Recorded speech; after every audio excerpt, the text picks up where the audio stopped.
జరిగేటువంటి మహా పుణ్య పర్వదినం ఏమిటంటే కార్తీక పౌర్ణమి. సృష్టిలో ఉన్న పదార్థాలన్నింటిలో పరమాత్మ ఉంటాడు.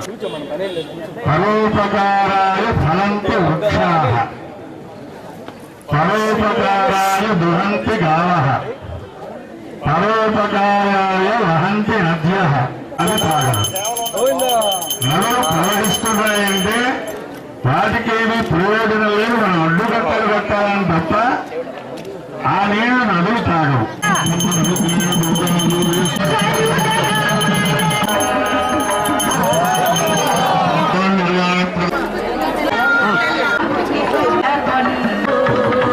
ఈనాటి పౌర్ణమి నాడు, కార్తీక పౌర్ణమి నాడు సాయంకాల సమయంలో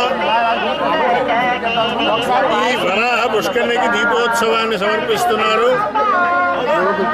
మా సింహాచల దేవస్థానం ఆధ్వర్యంలో ఉత్సవమూర్తులను వేంచేపు చేసుకుని వచ్చి ఉపచారాలు సమర్పించి జ్యోతి దర్శనం చేయించి అట్లాగే షోడశోపచార పూజ పూర్తి చేసి భక్తుల చేత దీపాలు వెలిగింపించి ఈ కైకర్యాన్ని స్వామిని స్వీకరించమని ప్రార్థన చేసి నివేదన సమర్పించి ఆ తర్వాత కుంభహారతితో ఇది పూర్తి చేసుకుని తీర్థప్రసాద వినియోగంతో ఈ ఉత్సవం పూర్తవుతోంది. చూసి ధరించండి. హిందువులందరికీ మహాపర్వదినం.